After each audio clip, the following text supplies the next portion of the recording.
Bien, bonsoir à vous tous. Merci d'être présents donc pour ce webinaire concernant la conférence, donc la deuxième conférence sur la charte environnementale de la ville de Caluire-et-Cuire. Bon, pour l'instant, nous avons encore cette période où nous sommes en distanciel, alors ce n'est pas toujours très facile, mais vous savez le principe pour ceux qui ont déjà participé à plusieurs réunions. Donc, Comtelet, premier adjoint, va présenter les différentes personnes présentes. Et puis, durant tout ce webinaire, vous pourrez poser vos questions sur une rubrique qui s'appelle Q et R, qui se trouve en bas de votre écran, qui veut dire questions et réponses. Donc, vous pouvez poser vos questions, nous les lirons bien sûr, et nous apporterons donc les différentes réponses à vos questions. Je cède la parole à Comtelet. Merci, Monsieur le maire. Donc, bonjour à toutes et à tous. Donc, pour cette conférence sur la biodiversité sur notre ville de Caluire-et-Cuire, nous allons avoir l'intervention de Léon Cook, qui est à ma droite, écologue urbain, Gabriel Carpel, qui vous ne voyez pas à l'écran, mais qui nous assistera également, Sébastien Georgis, paysagiste dans le groupement également, et puis Eva Goyer, donc du cabinet Biotop. Voilà. Donc, je vais leur laisser la parole, et puis bien évidemment, nous serons là pour répondre à toutes les questions que vous pourrez nous poser.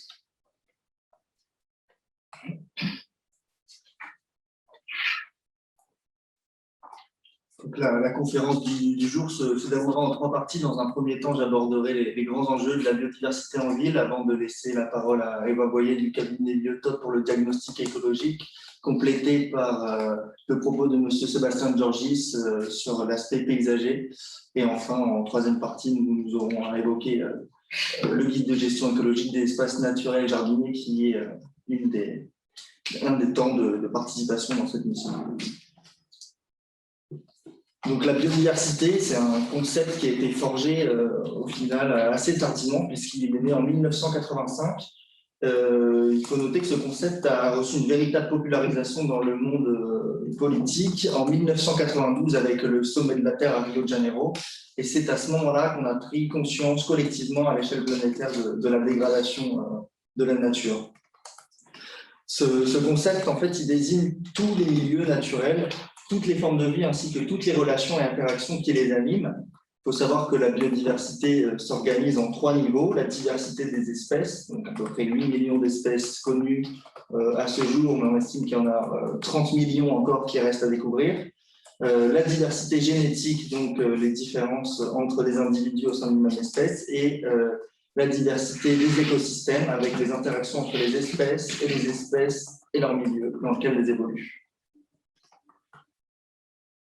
La plupart de la biodiversité donc est en réalité invisible, puisqu'on a énormément de micro-organismes, de bactéries.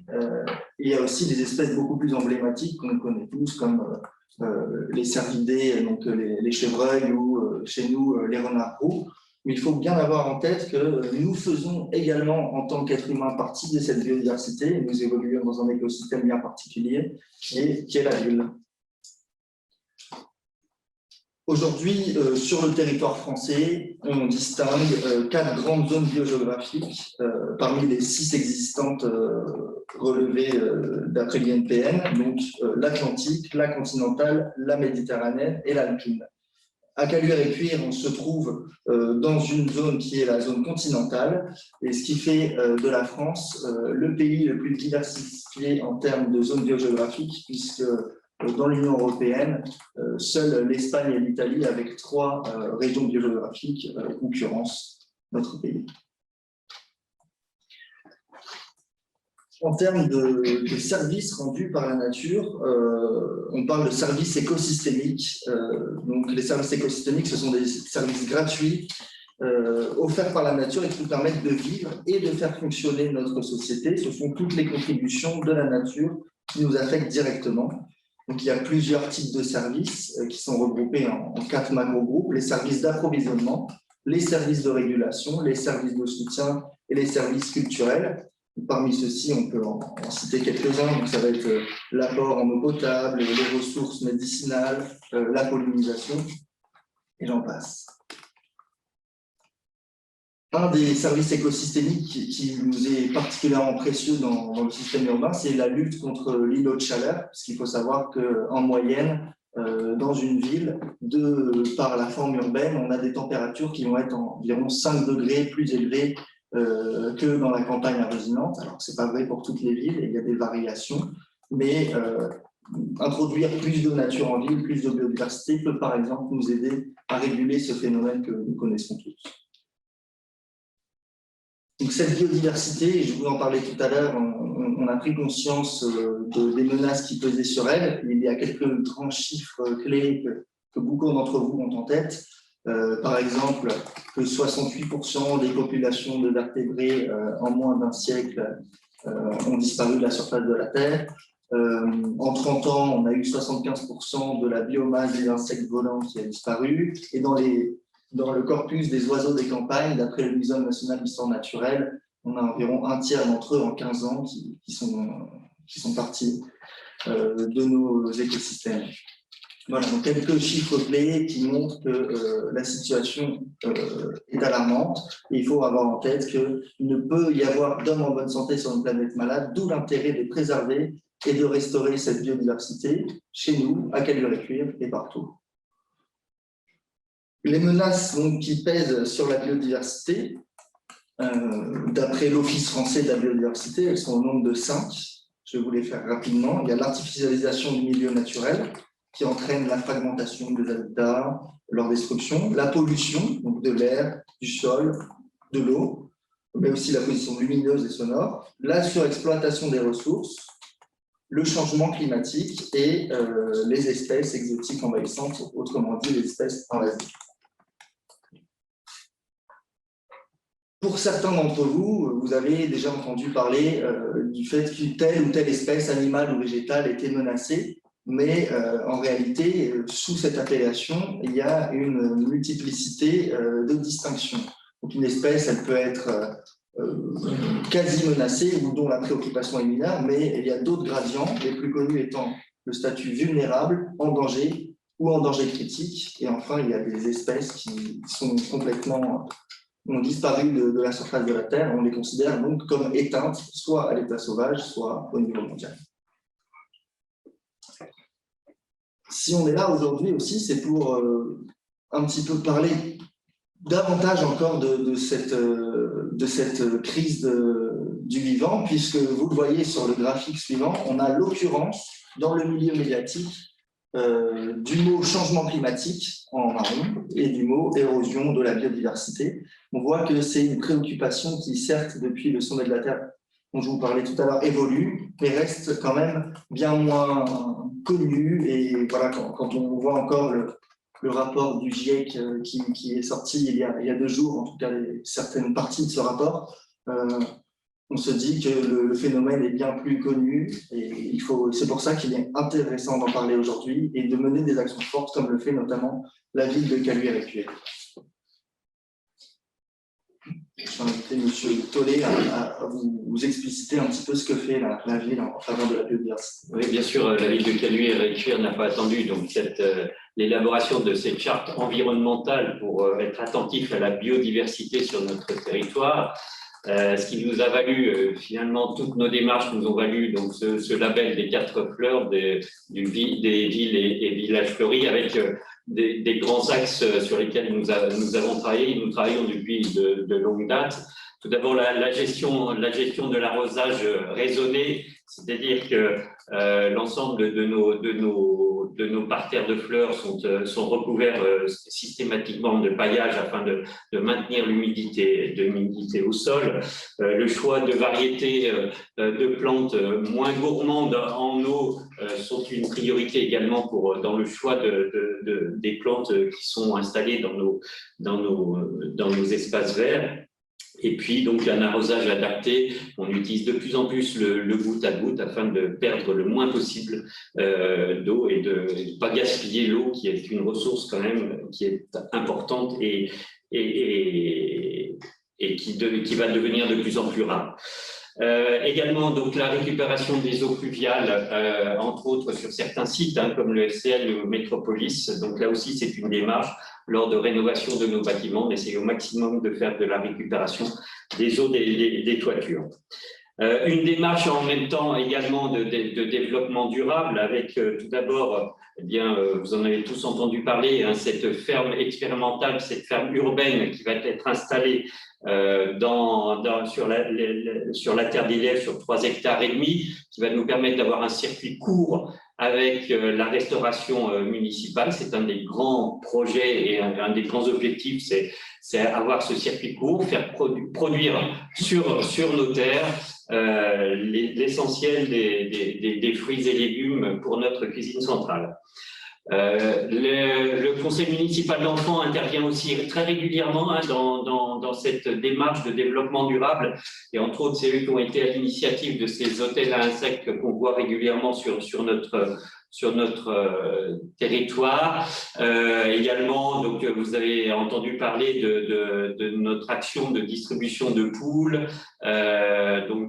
J'espère bien qu'on pourra un jour la renouveler. Donc, chaque personne qui avait la possibilité d'accueillir 2 poules pouvait le faire. Et donc, ça, c'est dans le cadre de la réduction des déchets.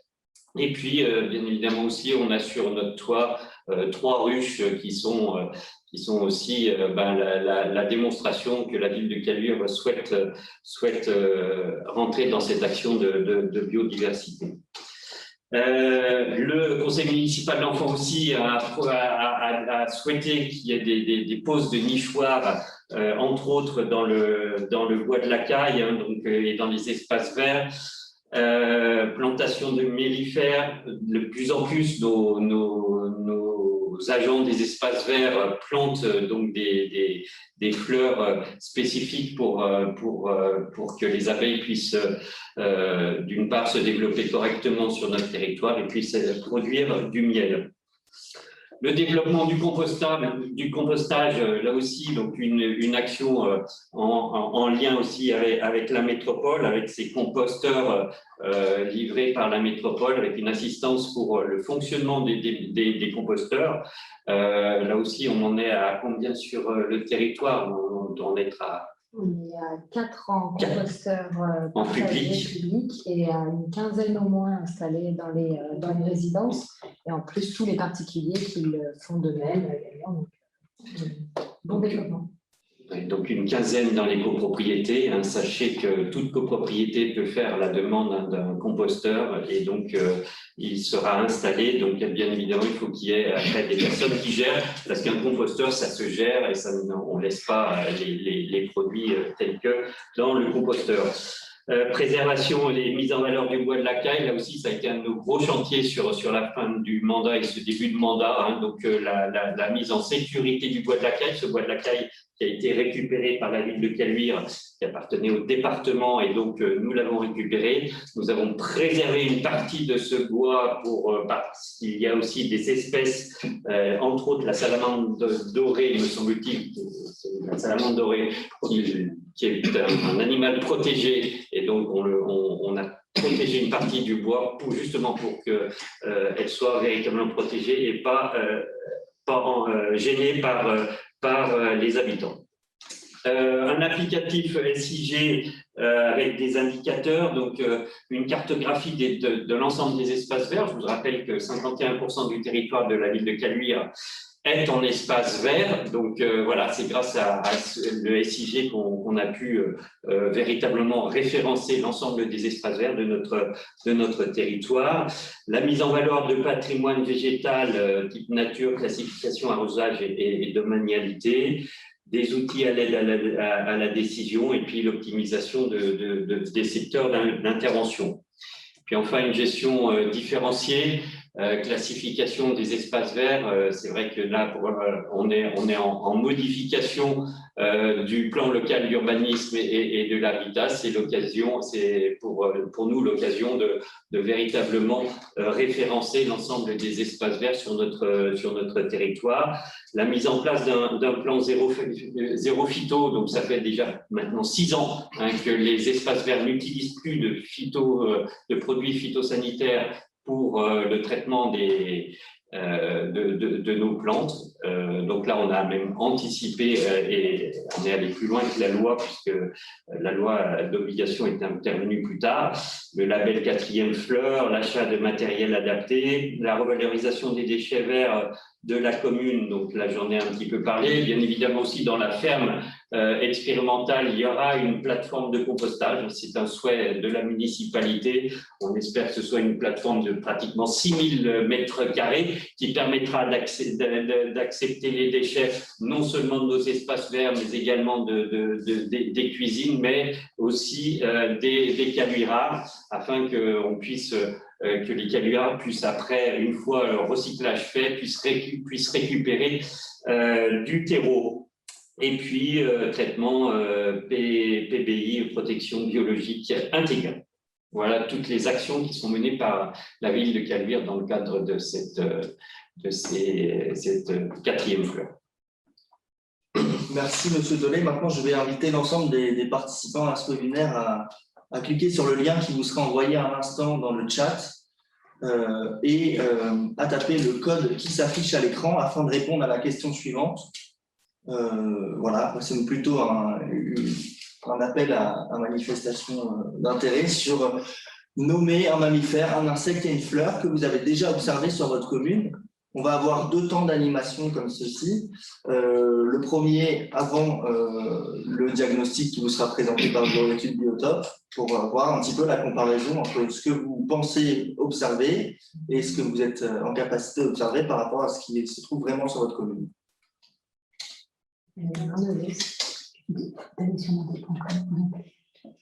Il faut donc aller sur menti.com. Hein. Dans un instant. Non, il n'y a pas de...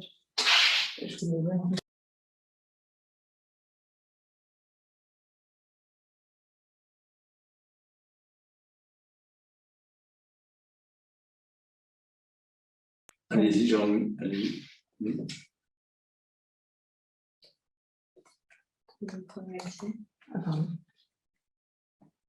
Donc, si vous avez des difficultés, allez tout simplement sur menti.com, voilà, sur un navigateur internet et vous rentrez le code 7888 1891.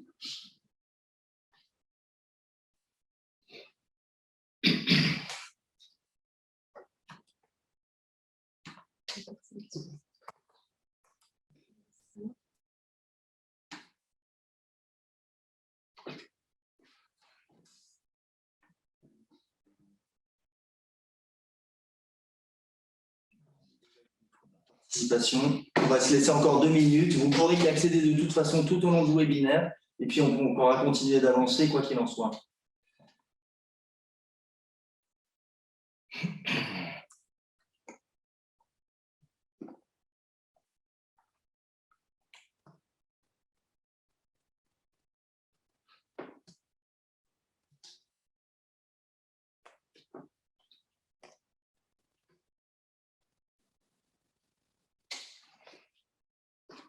On va passer à la suite de la présentation.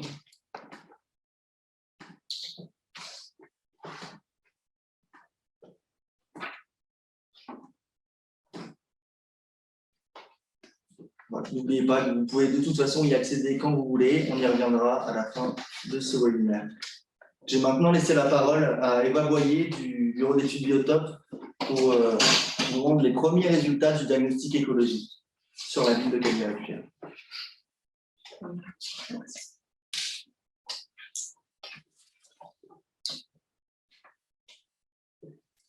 Bonjour à tous. Dans un premier temps, je vais vous faire un petit rappel des différentes étapes de cette mission, ce qui concerne le diagnostic écologique de la commune. Donc, elle est répartie en 2 temps. Un temps court, où donc, lors de ce premier temps, on a établi une cartographie des grands enjeux écologiques et paysagers de la commune. On a également préfiguré les corridors écologiques Est-Ouest. Donc, on y reviendra un petit peu plus tard sur les définitions de qu'est-ce que c'est un corridor écologique. Le cabinet Écologie Urbaine Citoyenne va également travailler sur une matrice de coefficient de biotope sur plastique, dont on parlera peut-être tout à l'heure. Et le deuxième temps, le temps lent, qui demande un petit peu plus d'investigation et qui notamment comprend une grosse partie terrain pour venir compléter le travail bibliographique effectué, où on va identifier précisément les enjeux de conservation de la biodiversité sur la commune. À partir du travail d'analyse de la trame verte et bleue, on va qualifier les réservoirs écologiques qu'il y a sur la commune. Et de manière générale, on va analyser tout ce qui est fonctionnalité écologique sur le territoire et également les points de conflit pour la biodiversité. Donc, en premier lieu, je vais essayer de présenter rapidement les définitions de la trame verte et bleue, dont on parle beaucoup. Donc, la trame verte et bleue sur un territoire est composée de deux choses. Donc, d'une part, les réservoirs de biodiversité. Ce sont des endroits où, d'une certaine taille, en fait, où les espèces peuvent effectuer leur cycle de vie, c'est-à-dire la reproduction, l'alimentation, le repos. Il peut en avoir de tailles diverses, donc des grands réservoirs où toutes ces étapes du cycle de vie sont possibles, des plus petits où seulement une des étapes est possible, donc soit l'alimentation, soit le repos ou que la reproduction. Et une autre composante de la trame verte et bleue sur un territoire, ça va être les corridors écologiques. Donc là, sur ce schéma, vous pouvez en voir des corridors continus, donc un peu comme une route verte où les espèces pourraient circuler. Mais en ville, le cas le plus fréquemment rencontré, ça va être ce qu'on appelle un corridor discontinu en pas japonais, c'est-à-dire plein de petites patches de verdure, donc ça pourrait être les jardins par exemple, qui vont relier deux espaces un peu plus fonctionnels en termes de biodiversité.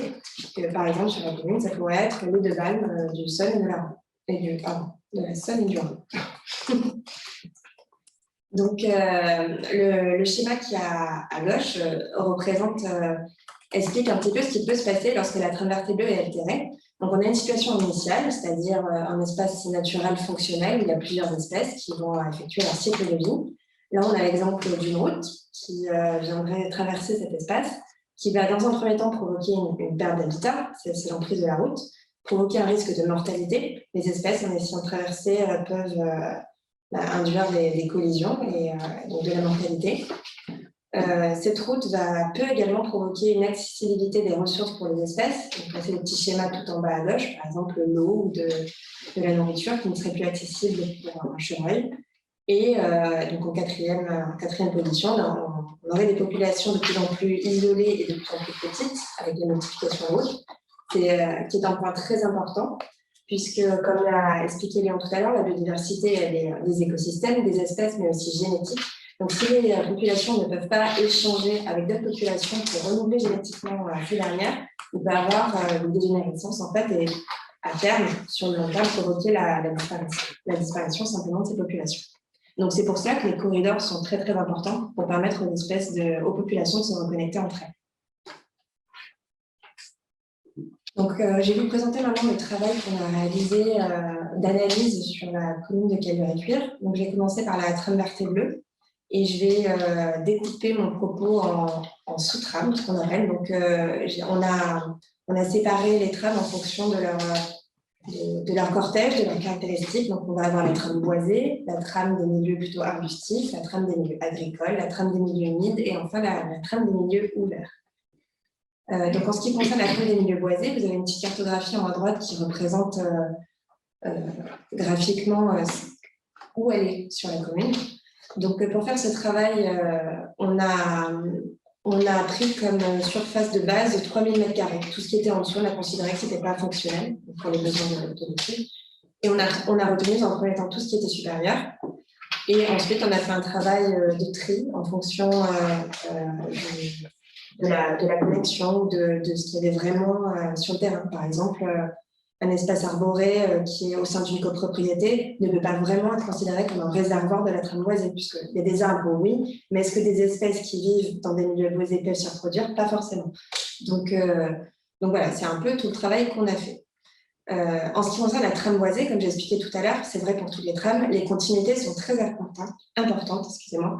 Et même si sur la commune de Caluire, il y a 51% des espaces verts, 51% de la surface qui est occupée par des espaces verts, on a comme dans tout milieu urbain, des soucis liés aux continuités écologiques. Par exemple, les balmes de la Saône, qui peuvent ressembler à une grande continuité nord-sud, sont en réalité entrecoupées par des clôtures de propriété privée, comme on peut le voir sur certaines photos, qui sont parfois des murs infranchissables pour la faune. Donc, un écureuil, certes, va pouvoir escalader, se déplacer de bois en bois, mais pour des espèces à plus faible mobilité, comme le hérisson, par exemple, dont j'ai parlé la dernière fois, ne va absolument pas pouvoir passer ce mur. Et donc, finalement, on ne va pas avoir un grand réservoir, mais on va avoir plein de petits réservoirs totalement déconnectés les uns les autres. Donc, dans le travail qu'on va mener avec la commune tout au cours de cette étude, il y aura une piste, enfin une voie qu'on va étudier, ça va être comment décloisonner cette trame vertébrale qui aujourd'hui, on a le support, on a les 51% de la surface qui sont occupés par des espaces verts, mais qui ne fonctionnent pas forcément entre eux. Donc on y reviendra peut-être après dans les fiches et sur les espèces, sur comment on pourrait améliorer cette continuité. J'ai maintenant parlé de la trame arbustive qui constitue le plus grand potentiel d'accueil de la faune et de la flore, car en fait, ils sont omniprésents sur toute la commune. En fait, ce sont un peu les jardins, la haie qu'on va avoir en ville, enfin, voilà, toute cette végétation qui est ni arborée, ni de la pelouse ou de l'herbe. Donc là, on a représenté, sur la carte, elle est présente partout. Par contre, le travail qu'on n'a pas encore pu faire et qu'on va faire avec le terrain, ça va être de faire un tri. Parce qu'en fait, la qualité de cette trame verte arbustive pour les espèces va totalement dépendre des essences qui sont présentes dans les jardins. Donc, M. Tollet en a parlé tout à l'heure, toutes les fleurs, toutes les espèces ne sont pas, par exemple, favorables aux abeilles. Donc finalement, c'est pareil pour les arbres, pour les arbustes, toutes les morphologies végétales ne sont pas favorables à la faune. Donc ça dépend, la qualité de cette trame dépend énormément de ça. Et il y a également la notion de gestion. Donc, un espace qui est tondu toutes les semaines, par exemple, ne sera pas, ou qui est taillé régulièrement, ne sera pas forcément favorable aux oiseaux ou à toute la faune qui pourrait y habiter. Et comme pour les espèces boisées, les clôtures et les mûriers qui séparent les propriétés privées sont des interruptions de la trame vertébrale. Donc, j'ai maintenant parlé de la sous-trame des milieux agricoles. Donc, sur la commune de Caluire, et c'est assez exceptionnel pour le territoire de la métropole de manière générale, il reste des espaces agricoles au niveau du plateau du Maraîcher, donc c'est aussi sur la commune de Rieux. Donc, c'est assez exceptionnel pour souligner. Cependant, c'est une trame qui aujourd'hui, elle manque un peu de fonctionnalité pour la biodiversité, puisqu'on ne va pas retrouver forcément des haies ou des arbres isolés ou des petits espaces en jachère. Ce qui est normal puisqu'il n'y a pas forcément la place de tout faire sur un milieu agricole, sur une commune urbanisée. Et ce qui est important de souligner sur cette trame, c'est que même si elle n'est pas pleinement fonctionnelle aujourd'hui, c'est que le fait que les milieux ne soient pas artificialisés et purgés de l'exploitation agricole font qu'il y a un énorme potentiel de recoupage de la biodiversité sur ces sites. Alors maintenant, je vais parler un petit peu des milieux ouverts. Donc, les milieux ouverts, ça va être tous les milieux en herbe. Sauf que quand on parle de milieux ouverts au sein de la trame vertébrale, on parle de milieux ouverts qui peuvent accueillir de la reproduction d'oiseaux qui vont pondre leurs œufs dans l'herbe, par exemple. Il faut qu'il y ait une certaine fonctionnalité.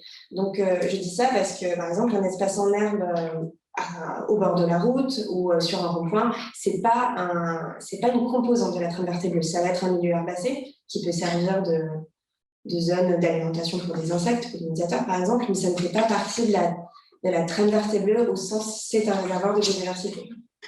Donc, d'ailleurs, cette trame des milieux ouverts, en France, elle est plutôt représentée par les prairies, donc c'est des espaces agricoles qui sont soit pâturés, soit fauchés, et il n'y en a pas sur la commune de Caluire. Donc c'est pour ça que sur la carte, vous voyez, il y a très très peu de milieux qui sont considérés comme composants de cette trame vertébrale.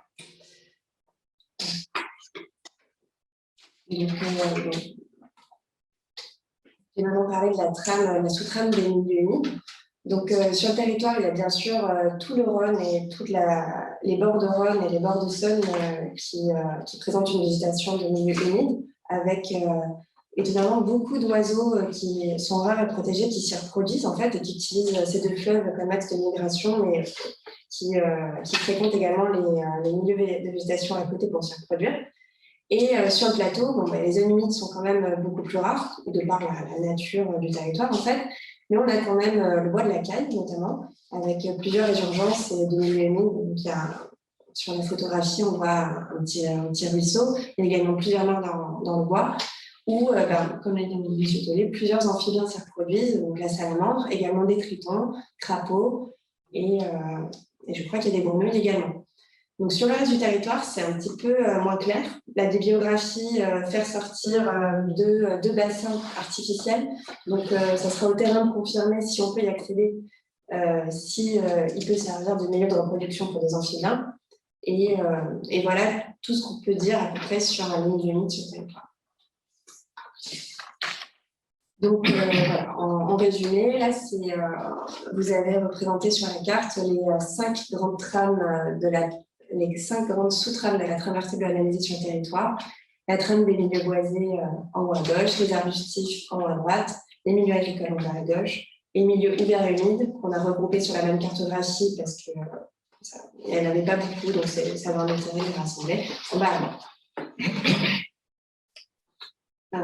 Donc je le reprécise encore une fois, sur la sous-trame des milieux arbustifs, on a l'impression qu'il y a des corridors écologiques, donc les lignes vertes, à peu près partout sur le territoire. Ce sont pour l'instant des corridors théoriques. Ils sont bien sûr interrompus par les routes, les clôtures de jardins et plein d'autres choses. Donc ça va être le travail de terrain qu'on va mener cet été, qui va permettre de faire un deuxième tri. Maintenant, je vais vous parler un petit peu plus des espèces qui sont connues et présentes sur le territoire de Caluire. Donc, en ce qui concerne les insectes, il y a 51 espèces d'insectes connues au total, qui sont toutes communes. Il n'y a pas d'espèces patrimoniales, ce sont toutes des espèces qui appartiennent à la biodiversité ordinaire. Donc, quelques photos sont présentées sur la diapositive. L'agrillon à pattes larges, l'agrillon élégant, qui sont des espèces de milieux humides. Donc, on va plutôt les retrouver sur les bords de Saône ou les bords de Rhône. Et après, dans les différents jardins, espaces verts de la commune, on a un cortège d'espèces d'insectes communes, donc, comme la petite tortue, qui est un papillon assez graphique.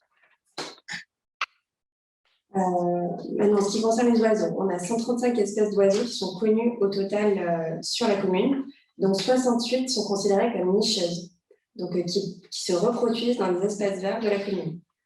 On a plusieurs cortèges, parce que les oiseaux s'organisent en cortège. Donc, on a le cortège des oiseaux des milieux forestiers qui est beaucoup plus représenté que le reste, ce qui reconfirme l'importance de la trame arborée sur la commune. Ensuite, on a également, sur cette trame arborée, on a par exemple du milan noir, voilà, qui est une espèce de rapace qui niche dans les arbres. On a également les espèces du cortège des milieux anthropiques, parce que oui, il y a pas mal d'espèces qui évoluent en ville avec l'homme et qui nichent sur les bâtiments. Donc là, par exemple, alors là, c'est un rouge-queue à front blanc qui lui est plutôt dans les milieux arbustifs, mais on a aussi le rouge-queue noir qui niche sur les toitures, le moineau, les hirondelles. Et on a également les oiseaux du cortège des milieux humides qu'on retrouve principalement sur les bords de Saône, où il y a beaucoup de canards protégés et patrimoniaux, ou encore la berginette des ruisseaux qui est sur les berges du Rhône, vous pouvez voir, qui s'y reproduit. Donc c'est une diversité qui est assez intéressante, mais qui reste dans la moyenne de ce qu'on va observer sur les communes de la métropole. Avec quand même, par contre, le cortège des milieux boisés, comme je disais, qui est plus représenté. En termes de flore, donc on a beaucoup d'espèces patrimoniales sur la commune qui sont toutes liées au milieu humide, donc au bord de Saône principalement. Donc on peut voir sur la cartographie que les bords de Saône sont les berges où il y a le plus d'espèces patrimoniales, alors que sur les berges du Rhône, on n'en a quasiment pas.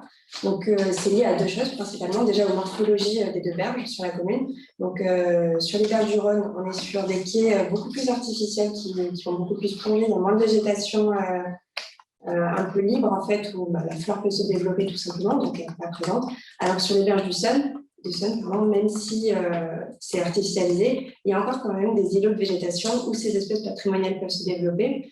Donc là, en photo, vous en avez quelques-unes. Tout en haut, l'ortie brûlante, qui n'est pas remarquable visuellement, mais on a l'Ignule de Suisse, donc la deuxième, le nénuphar blanc et le Nantes, qui est représenté en dernier sur la photographie. Et oui, autre chose qui fait que les bords de Saône sont beaucoup plus riches que les bords de Rhône,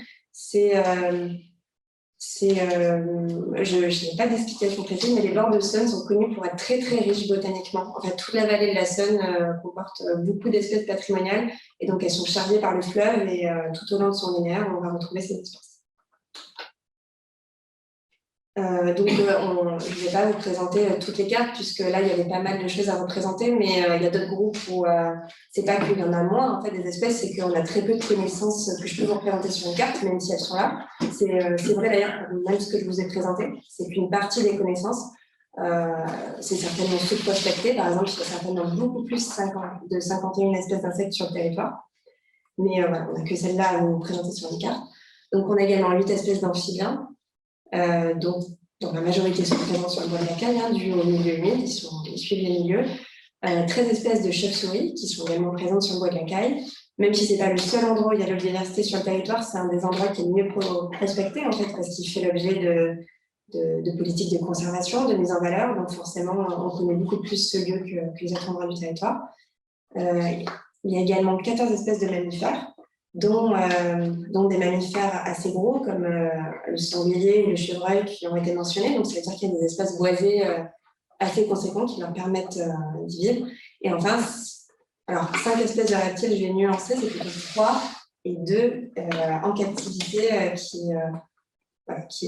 ont été retrouvés chez les particuliers, des échappés de captivité.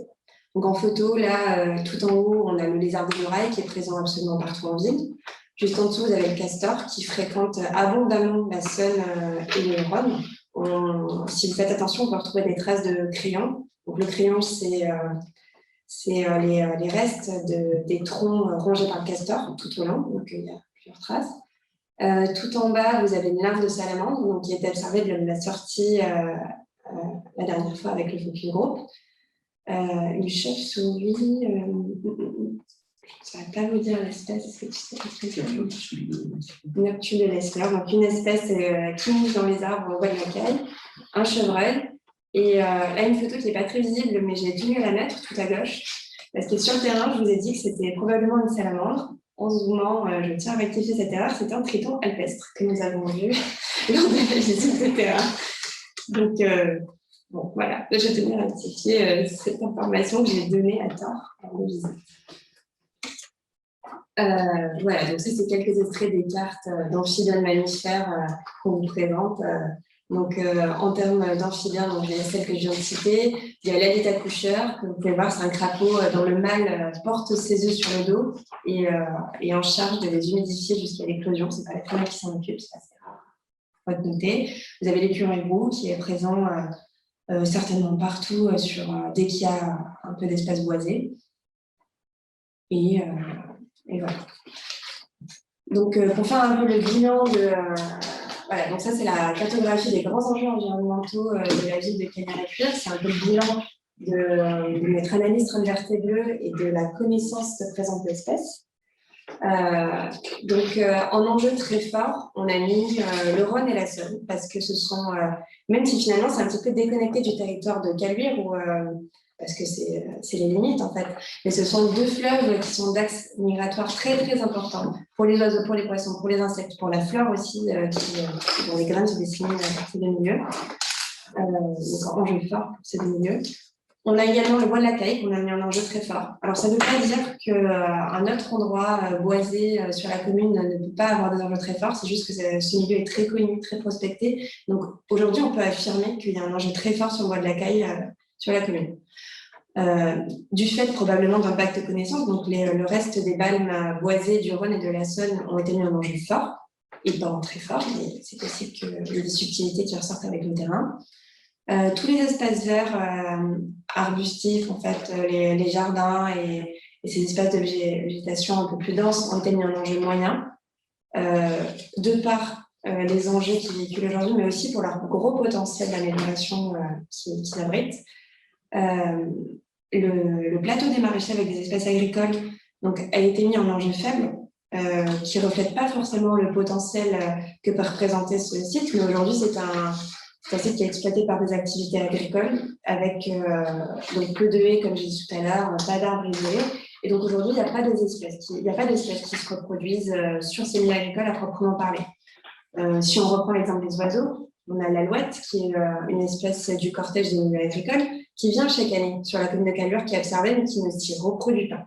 Donc, ça laisse une marge de progression énorme, parce que si les espèces agricoles sont là, l'alouette ne va pas ailleurs que dans les espaces agricoles. Aujourd'hui, elle n'est pas encore là. Donc, l'enjeu actuel, il est faible, mais le potentiel est énorme. Et enfin, tous les espaces urbanisés ont été classés en enjeu très faible pour la biodiversité. Désolée si j'ai dépassé. Maintenant, si vous avez des questions, on peut passer à un petit temps d'échange. Donc, vous avez, comme Monsieur le maire l'a dit en introduction, un onglet questions-réponses sur lequel vous pouvez interagir avec nous.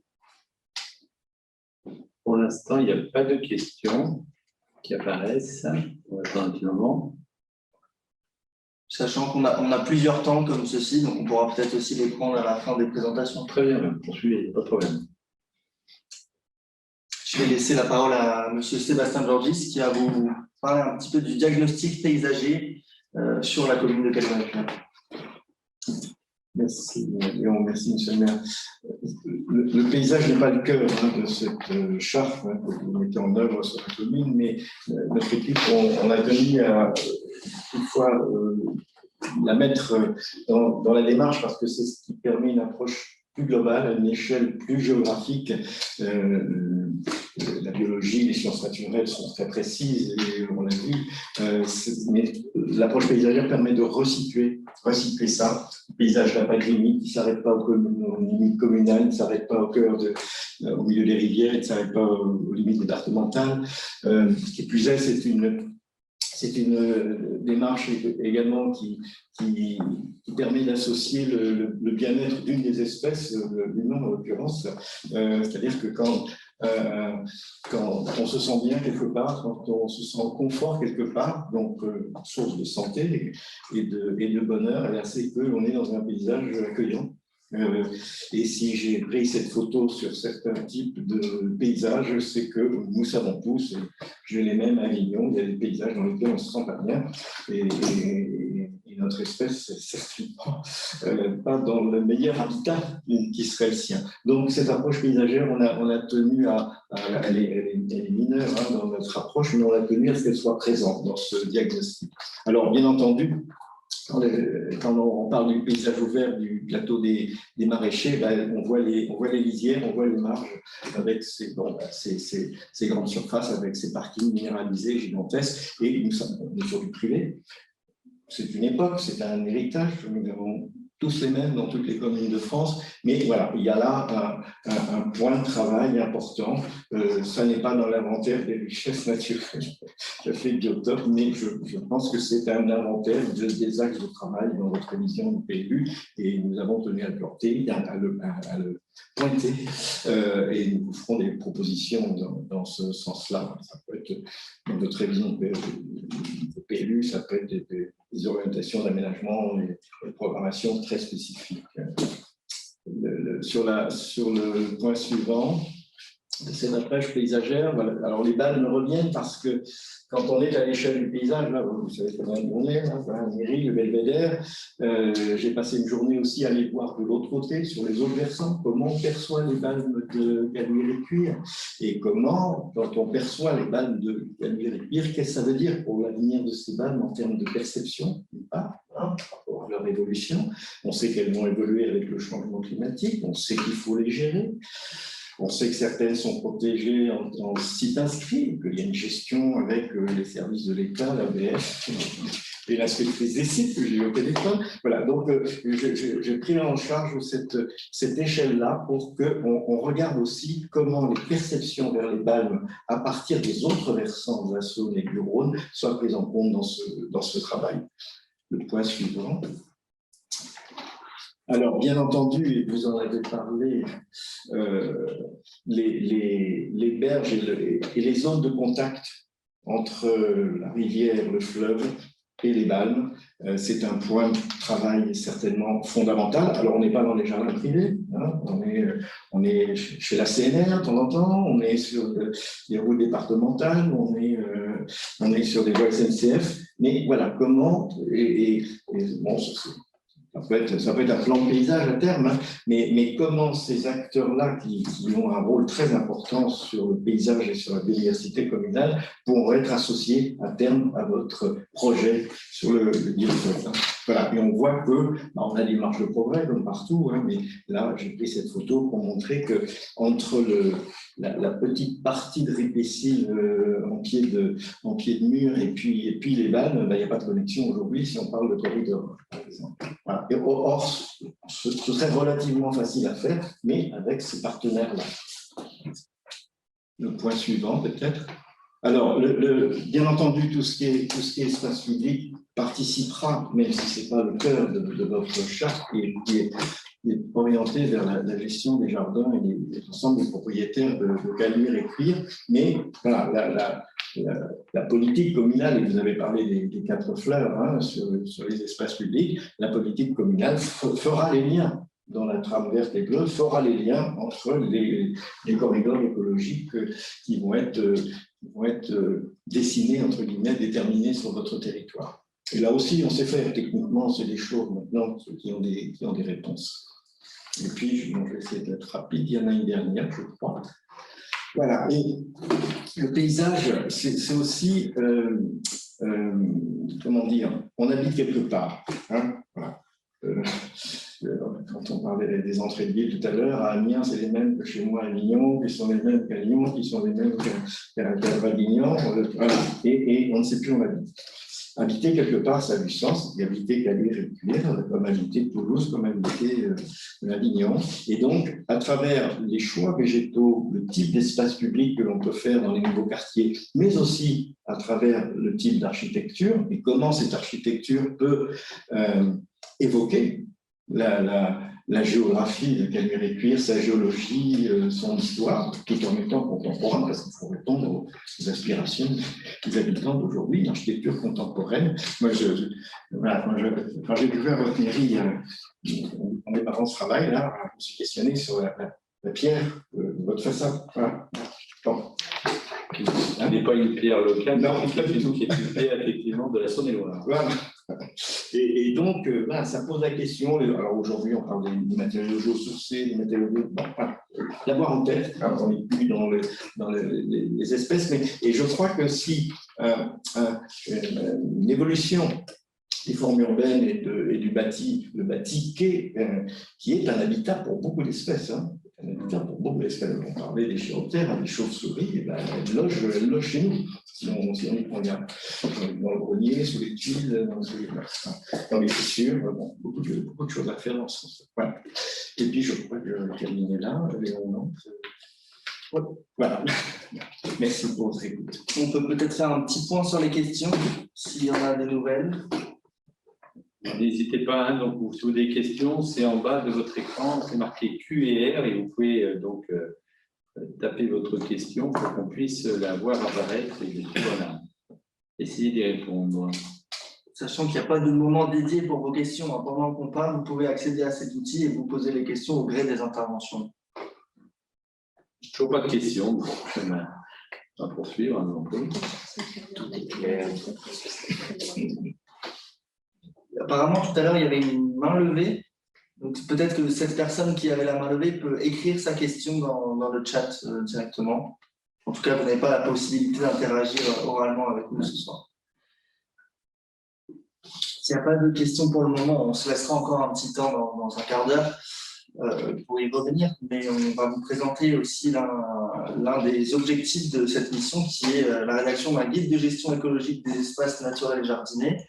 Alors, il y a une dizaine de jours, certains d'entre vous ont participé à la balade urbaine, qui s'inscrit en fait dans de multiples temps d'information et de participation autour de la charte environnementale pour la biodiversité. Il y a eu des conférences thématiques comme celle de lancement ou celle d'aujourd'hui. Il y en aura une début novembre également. Un atelier participatif sur le cahier de gestion des espaces naturels et jardinés. Et à la rentrée, il y aura également un autre atelier sur le contrat de performance écologique. Il y a d'autres dispositifs que l'on vous présentera aussi en fin de présentation. Je reviens rapidement pour ceux qui n'ont pas eu la chance d'aller à la balade urbaine sur cette journée-là. où on a pu découvrir notamment l'utilisation d'outils de sciences participatives, découvrir les différents paysages de la ville de Caluire et s'arrêter pour observer la faune et la flore. Voilà, qui a duré. Donc, c'était toute une matinée.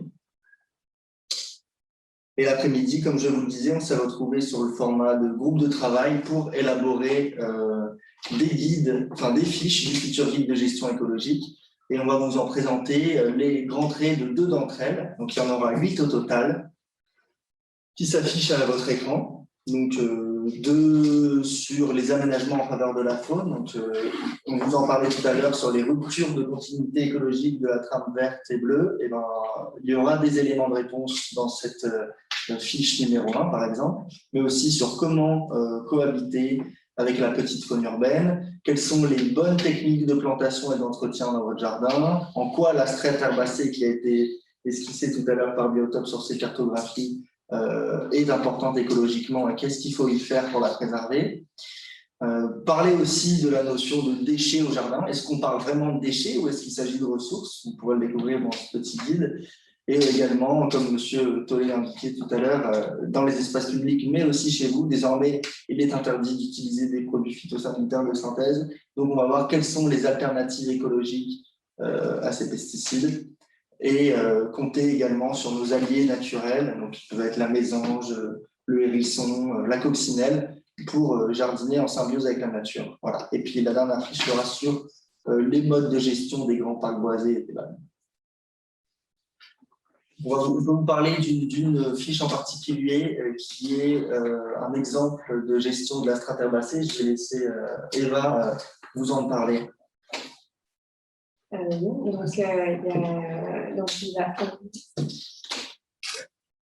y aura une fiche qui va concerner la strate herbacée spécifiquement parce que c'est une strate qui est présente dans tous les jardins, qui est présente dans tous les bords de route également. Enfin, donc en fait, c'est quelque chose qui est très présent et qui est aujourd'hui pas forcément favorable à la biodiversité. Donc là, sur les illustrations, vous pouvez voir par exemple 2 images de prairies fleuries naturelles qui vont et à droite, une image de prairie qui est plutôt pelouse d'espaces verts, tondue régulièrement, où on voit qu'il y a une beaucoup plus faible diversité d'espèces et donc beaucoup plus de biodiversité tout court au sens large. Dans cette fiche, par exemple, on va pouvoir donner des recommandations sur comment gérer l'herbe, parce que finalement, plus que la mise en place et le semis, donc qui est aussi important, c'est la gestion qui va pouvoir permettre de déployer ou non le potentiel de biodiversité. Donc, tondre le gazon à ras donc, tondre le gazon à ras est une action qui est plutôt défavorable à la biodiversité. Donc, l'idée, ça va être d'espacer les tontes, voire de ne plus tondre, de laisser des espaces un peu sauvages au jardin. Voilà, ce genre de choses vont être décrites dans la fiche. Pour mettre en place une prairie fleurie au sein du jardin, donc il y aura également un petit guide pas à pas. Donc là, les quelques étapes sont présentées. Donc, dans un premier temps, tondre le gazon et exporter l'herbe au compost, donc en petite référence à une autre fiche. Retourner le sol ou le gratter, donc le mettre à nu ou juste le griffer, c'est aussi possible pour faire germer des graines qu'on aura acheté dans le commerce ou qu'on aura récolté nous-mêmes. À savoir qu'il y a des mélanges tout faits qui existent avec des espèces naturelles qu'on peut retrouver dans la nature, des mélanges de prairies naturelles qu'on retrouve, qui fonctionnent dans le milieu urbain. Casser les modes de manière à ameublir la terre comme on peut faire pour un potager, par exemple enlever les racines, ce qui peut gêner la germination des graines herbacées, recouvrir la terre et ensuite arroser le temps que ça germe et ensuite laisser la végétation. Une autre fiche qu'on peut vous présenter aujourd'hui dans les grandes lignes, ça va être que faire des déchets, ou comme je vous le disais tout à l'heure, des ressources en fait de votre jardin. Il y a un certain nombre de ce qu'on appelle déchets verts, débris de coupe, de tonte, tas de feuilles, qu'il est possible évidemment d'amener en déchetterie, mais vous pouvez le valoriser dans votre jardin individuellement ou alors à une échelle un peu plus large, ça peut être valorisé collectivement. Il faut savoir que brûler ces feuilles, c'est une pratique qu'on peut encore apercevoir quand on se balade dans les espaces publics, à la campagne ou en ville, est totalement interdite. il n'est pas possible aujourd'hui de faire ça pour des risques, pour des problèmes de sécurité évidents.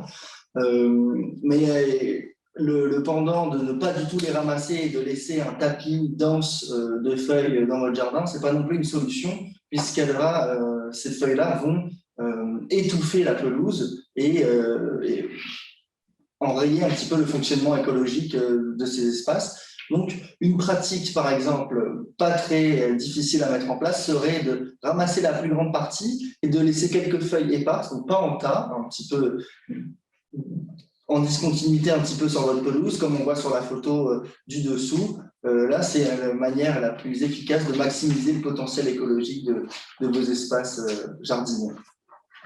Donc, ces autres débris de coupe, autres que les feuilles, peuvent être valorisés d'autres manières, devenir des ressources pour vous, pour la collectivité. Donc, ça peut être par exemple la mise en place d'un compost. Donc, il y a 2 types de compost. Et dans les fiches, on reviendra en détail sur comment est-ce que vous pouvez mettre en place votre compost.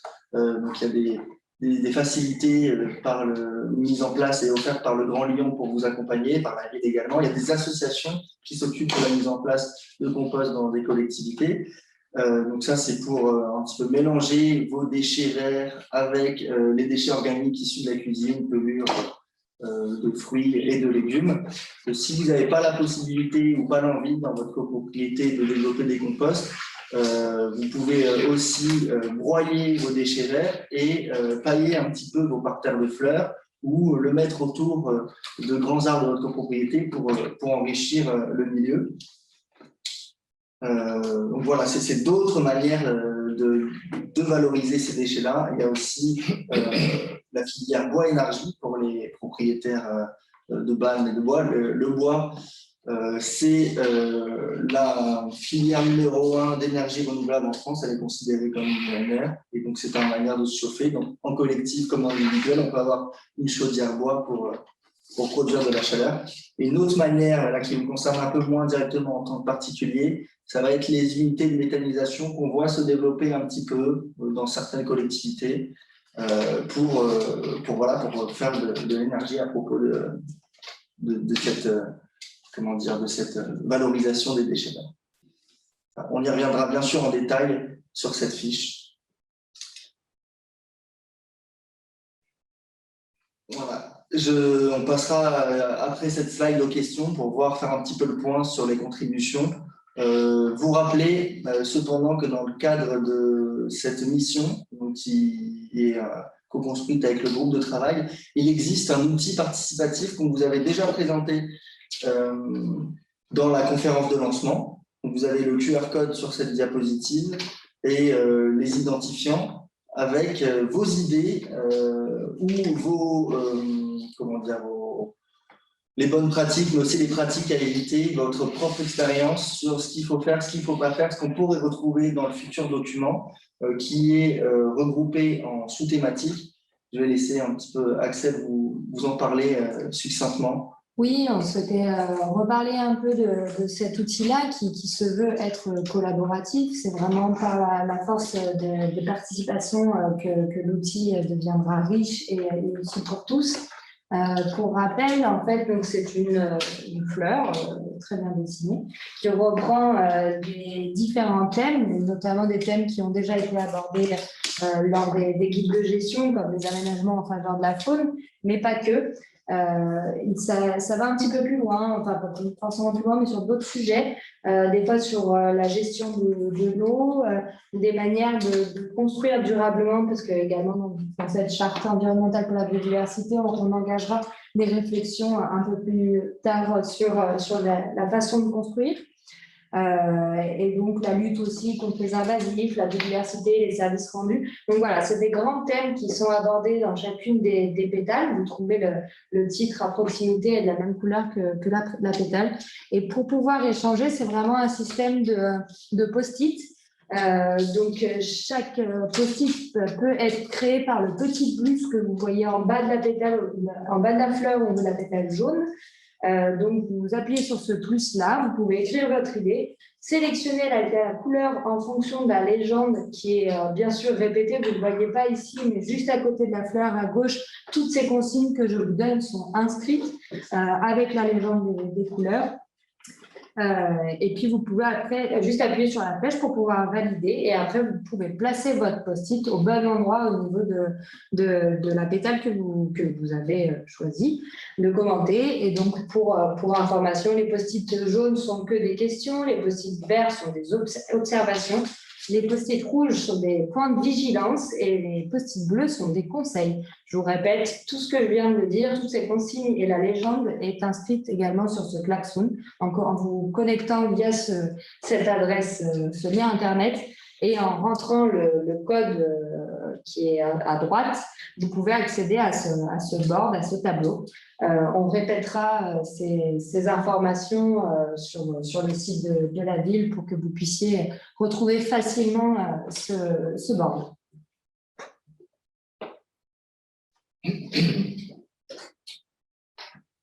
Voilà, encore une fois, on va essayer de faire un petit point sur la question, s'il y a eu des nouvelles contributions. Pas pour l'instant, malheureusement, pas de remarques particulières, il n'y a pas de questions spécifiques pour l'instant dans la présentation. En tout cas, c'est vraiment très enrichissant d'avoir ce genre de présentation partagée comme telle que vous l'avez faite les uns ou les autres, parce que c'est vrai qu'on connaît notre territoire, mais on le découvre, on l'approfondit, et c'est vrai que ça permet de mieux percevoir les différents enjeux qui existent sur notre territoire, et ça peut influer, bien sûr, positivement sur une décision à terme dans l'aménagement en particulier pourra exister. On se rend compte que finalement chacun a sa responsabilité face à cette préservation de la biodiversité sur notre territoire. Chacun à son niveau peut faire un geste pour cette biodiversité, donc c'est important. Autant la ville fait tout et va tout mettre en œuvre pour que chacun d'entre nous puissions être acteurs de cette préservation. Je n'ai toujours pas de questions, donc je pense que tout le monde a été subjugué par la majorité, en tout cas. Des propositions, peut-être. Des suggestions. Ah, ça y est. C'est une question. Voilà. Quelle est la part du réchauffement climatique dans la perte de biodiversité?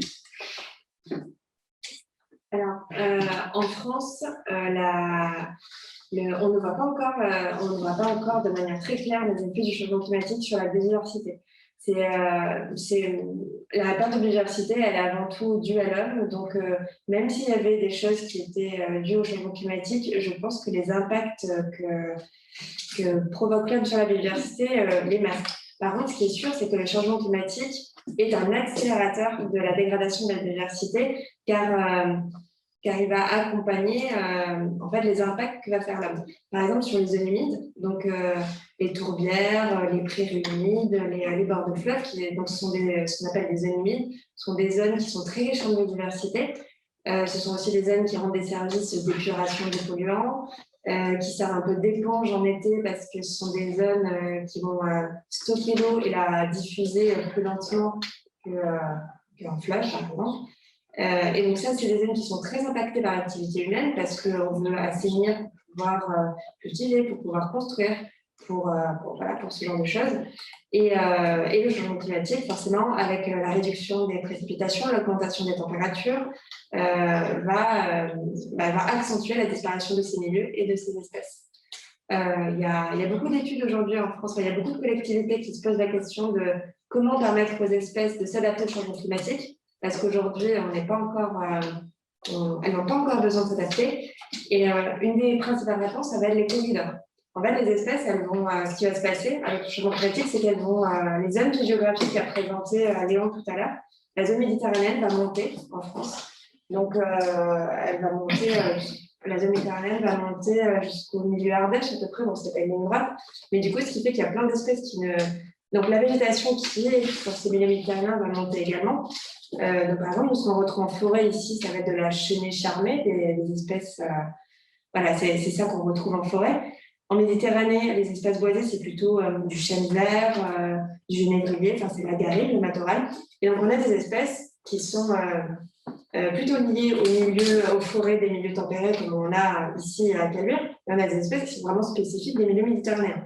Le changement climatique va provoquer un glissement de ces régions géographiques, ce qui fait qu'il y en a qui vont devoir fuir, il y en a qui n'ont pas de souci parce que ça va bien, ça se déplace bien. Il y en a, c'est des déplacements terrestres, et c'est là où les corridors vont être très, très importants pour permettre à ces espèces de fuir. Et on sait déjà qu'aujourd'hui, les corridors n'ont pas suffisamment et qu'il y a beaucoup d'espèces qui vont être pris au piège par le changement climatique. Alors là, on parle de phénomènes qui se déroulent sur plusieurs dizaines d'années, mais ce n'est pas si lointain que ça, puisque, par exemple, en Méditerranée, aujourd'hui, on estime que dans 30 ans, on aura le climat qui va avoir Zazat. Et il y a beaucoup de collectivités, surtout en Drôme et en Méditerranée, qui commencent à y réfléchir, notamment sur les usages de l'eau, mais aussi en termes de biodiversité, sur comment on fait pour l'agriculture, pour l'alimentation en eau potable, pour le tourisme aussi, et pour les espèces, pour permettre à notre territoire de changer avec le climat. Oui, et on sait que bon, le changement est en cours, hein, même si beaucoup d'efforts sont faits au niveau national et international pour limiter ce changement, fait que les espèces remontent vers le nord. Hein, l'ONF travaille là-dessus, l'INRA travaille là-dessus. On sait, ça veut dire que dans nos jardins, dans nos espaces publics ici à Caluire et Cuire, dans les choix, dans la gestion des bois, les choix d'espèces devront anticiper ce changement. Parce que quand on plante un arbre, on plante pour au moins 100 ans. La remontée, c'est à peu près 100 km pour 1 degré. Et le degré, on l'a déjà dépassé, et les hypothèses montrent que, ou 100 mètres d'altitude. Hein, voilà. Donc, dans les projets qui vont être là, et dans les fiches, l'anticipation, enfin surtout pour les arbres, moins, l'anticipation de ce changement climatique, il faudra noter. Tout à l'heure, en parcourant votre territoire, on trouve des bouleaux le long de la Saône, ici, sur l'autre rive, le Panula. Le boulot, on en plantait à Lyon il n'y a pas si longtemps, des bouleaux blancs dans certains cœurs de l'eau. En gros, il ne faut plus le faire parce que ça n'a pas l'air. Voilà. Et en plus, c'est très allergène. Et en plus, c'est très allergène, voilà. Et alors, on trouve ça joli. Bon. Voilà, donc c'est vrai que dans les fiches, concernant en tout cas les essences d'arbres et dans la gestion des bois, puisqu'il faudra aller vers des plans de gestion de besoin, ce sera une donnée à prendre en compte, évidemment. Et si je peux juste préciser, un effet du changement climatique qu'on peut voir sur la biodiversité aujourd'hui de manière très pratico-pratique, c'est l'accentuation et l'augmentation de la fréquence des vagues de chaleur. Ça, les vagues de chaleur impactent beaucoup la biodiversité, surtout en milieu urbain, tout simplement par le manque d'eau. Les refuges de la faune sauvage accueillent de plus en plus l'été d'oiseaux qui sont au bord de la mort parce qu'ils sont assoiffés. Donc, il y a aussi tout ce travail sur l'eau qui est important à faire, aussi bien dans les jardins de particuliers, ça sera mis dans les fiches, juste mettre une coupelle d'eau dans une baignoire à oiseaux qui en plus présente l'avantage d'en attirer beaucoup et c'est très agréable à observer. Ça peut sauver énormément d'individus parce que ces vagues de chaleur font qu'ils ne trouvent plus de quoi s'abandonner.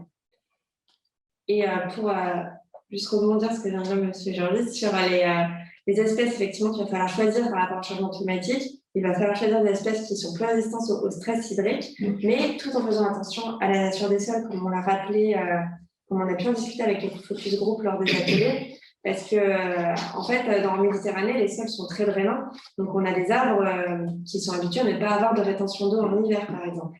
Donc, on parlait de l'olivier, justement, qui lui, l'été, ça va très bien se passer puisqu'il est habitué au stress hydrique, aux fortes chaleurs, mais l'hiver, sur des sols argileux, ou qui retiennent un peu plus l'eau comme à Caluire, la plante peut rapidement mourir.